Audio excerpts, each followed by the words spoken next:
ہے کہ شہد کی مکھی کی اور گندی مکھی کی ملاقات ہوئی۔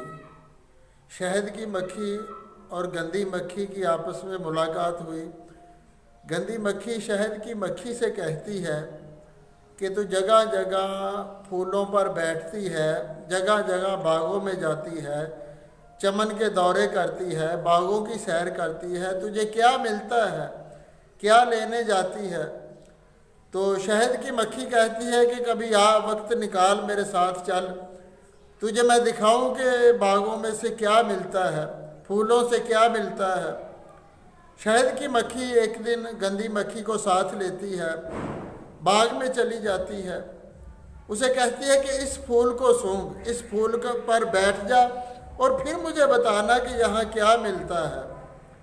وہ گندی مکھی بیٹھتی ہے، بیٹھتے ہی اٹھ جاتی ہے، کہتی ہے کہ اوہ اس میں تو بدبو آ رہی ہے، اس سے تو گندی بدبو آ رہی ہے۔ شہد کی مکھی پریشان ہوتی ہے، وہ خود سونگھتی ہے تو خوشبو آتی ہے، وہ سونگھتی ہے گندی مکھی تو بدبو آتی ہے۔ دوسرا پھول پر لے جاتی ہے، کہتی ہے یہ پھول اس سے اچھا ہے، اس کی خوبصورتی اس سے اچھی ہے، اب اس پھول پر بیٹھ۔ وہ گندی مکھی جیسے ہی بیٹھتی ہے پھر اٹھ جاتی ہے، کہتی ہے اس سے بھی بدبو آ رہی ہے۔ شہد کی مکھی پھر اگلے پھول پر لے جاتی ہے، پھر اس سے شکایت کرتی ہے گندی مکھی کے بدبو آ رہی ہے۔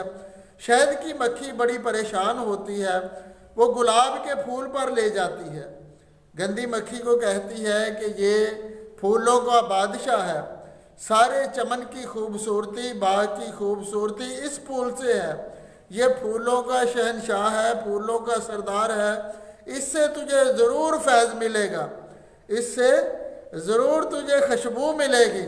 جب گندی مکھی اس پر بھی بیٹھتی ہے تو فٹافٹ اٹھ جاتی ہے، کہتی ہے کہ اس سے بھی زیادہ بدبو آ رہی ہے، اس سے تو ان سے بھی زیادہ بدبو ہے۔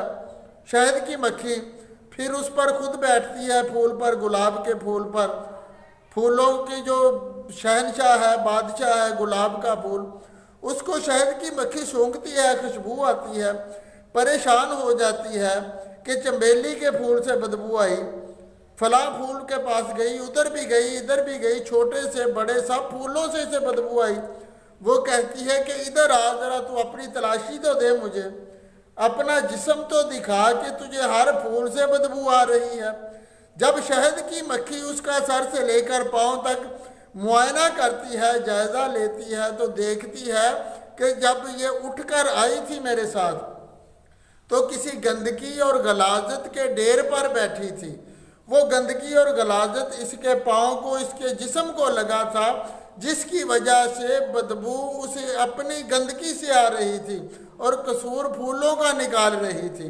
شہد کی مکھی کہتی ہے کہ تیرا ستیہ ناش ہو جائے، تو نے سارے باغ کو گندا کر دیا، پھولوں کو گندا کر دیا، تیرے تو اپنے وجود کو گندگی لگی ہوئی ہے، پہلے اپنا وجود صاف کر، اپنا جسم صاف کر، اپنے پاؤں صاف کر، اپنا منہ صاف کر۔ تو گندگی سے اٹھ کر آئی تھی، وہ گندگی تیرے جسم کو لگی تھی، جس وجہ سے پھولوں کی تجھے خوشبو نہیں آ رہی تھی۔